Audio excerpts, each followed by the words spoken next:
Hoje nós iremos apresentar sobre Norberto Bobbio. Norberto Bobbio nasceu em Turim, em 1909, no dia 18 de outubro. Filho de uma família burguesa, de uma família burguesa tradicional. Ele vai dizer em sua autoria, em sua autobiografia, que ele foi educado para considerar todos os homens iguais e que a pensar que não há diferença entre o homem rico e o pobre e que todos devem ser tratados iguais. Ele foi educado a partir de um estilo de educação democrática, em que todos devem, as diferenças entre rico e pobre não devem ser desconsideradas. Então, nesse contexto, não há diferença. Ele é considerado por muitos um dos maiores filósofos do século XX, sendo que ele viveu praticamente o século XX inteiro, já que ele nasceu em 1909, ele vai viver por todo o período e morrendo só em 2004, aos 94 anos. Ele é considerado um dos maiores intelectuais e um dos nomes que lutou pela democracia e um combatente em favor dos direitos humanos. Então, ele vai lutar em nome da justiça e da liberdade. Ele vai ser mediador, então, desse partido que é contra o fascismo, que é o enredo em que ele vai viver, mais ou menos pelos anos de 1935, quando começa o regime fascista. Ele, em 1940, com a Itália mergulhada na Segunda Guerra Mundial, ele vai fazer parte de um movimento de resistência e se ligando a grupos liberais e socialistas. Ele vai chegar até fazer parte de um partido que vai lutar pela democracia, chamado Partido de Ação. Ele vai criticar o regime fascista e tudo mais. Ele foi um professor universitário formado em Direito e Filosofia.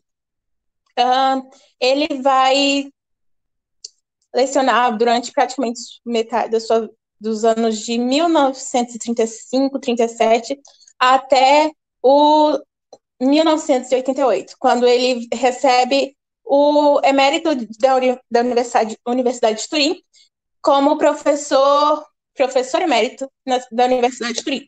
Em 1984, ele também é considerado um senador vitalício da Itália, pelo Sandro Pertini. Ele vai morrer somente no dia 9 de janeiro de 2004, aos 94 anos. Ele vai deixar um marco na filosofia do direito, principalmente, e vai ter um legado intelectual gigante. Bom dia. Bom dia, eu vou falar sobre a filosofia de Norberto Bobbio e vou começar introduzindo um pouquinho sobre a política. A palavra política deriva de políticos, do grego, e diz respeito àquilo que é da cidade, da polis, na Grécia Antiga, da sociedade, ou seja, que é de interesse do homem, enquanto cidadão. Ao longo do tempo, o termo política deixou de ter um sentido adjetivo, que é esse de aquilo que é da cidade, da sociedade, e passou a ser um modo de saber lidar com as coisas da cidade e da sociedade. Para Norberto Bobbio, falar em política enquanto prática humana conduz, consequentemente, a se pensar no conceito de poder. O poder estaria ligado à ideia de posse dos meios para se obter vantagem ou para fazer valer a vontade de um homem sobre outros. Assim, o poder político diria respeito ao poder que um homem pode exercer sobre outros. A exemplo da relação entre governante e governados, povo e sociedade. Conforme nos mostra Norberto Bobbio, há uma tipologia moderna das formas de poder, como poder econômico, poder ideológico e poder político, sendo que este último, o poder político, seria aquele na qual se tem a exclusividade para o uso da força. Contudo, Norberto Bobbio também aponta que não é apenas o uso da força, mas sim seu monopólio, sua exclusividade, que tem o consentimento da sociedade organizada. Em outras palavras, será uma exclusividade de poder que pode ser exercida sobre um determinado grupo social em determinado território. Um fim mínimo à política, enquanto poder de força, é a manutenção da ordem pública e a defesa da integridade nacional. essa finalidade é mínima para a realização de todos os outros fins do poder político. Porém, é importante se atentar para o fato de que o poder político não pode ter como finalidade o poder pelo poder, pois, se assim fosse, perderia o sentido. Na visão de Bob, portanto, a política restringe-se à esfera do Estado, instituição esta responsável pela ordem social. Agora, eu vou mostrar algumas obras importantes de Norberto Bobbio, todas elas ligadas ao direito, à política, são elas: Futuro da Democracia, Positivismo Jurídico, Lições de Filosofia do Direito, Estudos por uma Teoria Geral do Direito, Direita e Esquerda, Razões e Significados de uma Distinção Política. Agora, a Lê vai dar continuidade à apresentação.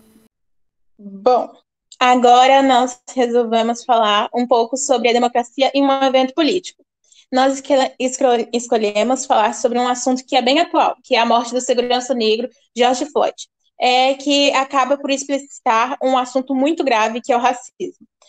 A morte de Floyd causou uma revolta na população americana, devido ao fato de que ainda no século XXI há problemas com o racismo. E também acaba por evidenciar, em meio a esse contexto, a questão do fascismo.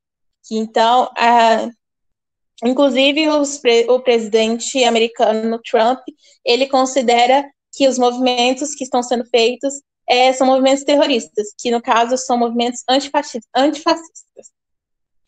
Floyd, após a morte de Floyd, como isso pode ser considerado um evento democrático? Após a morte dele, houve vários protestos e ainda há na atual circunstâncias. Hoje nós fazemos o 15º dia após a morte dele e podemos falar que os protestos são uma forma democrática de dizer não ao racismo. Então, o contexto, como o fascismo, a democracia e o fascismo estão envolvidos com a questão do Floyd. O fascismo, inclusive, é uma coisa que o Norberto ele vai evidenciar em uma de suas obras, que é do fascismo à democracia. Então, colocar nesse contexto, que ele vai... Como que o racismo ele é considerado um ato fascista? Por isso que tem toda essa envoltura e de preconceito e tudo mais. Então, o ato democrático, ele consiste na revolta que a população negra, ela teve, não só a negra, como branca, envolvendo toda a população americana. E é isso. A morte dele se relaciona com a democracia porque levou revolta e manifestações, que, por sua vez, podem ser consideradas um ato democrático, que é o direito da população de estar revogando o seu próprio direito. E é isso. E assim a gente acaba a nossa apresentação.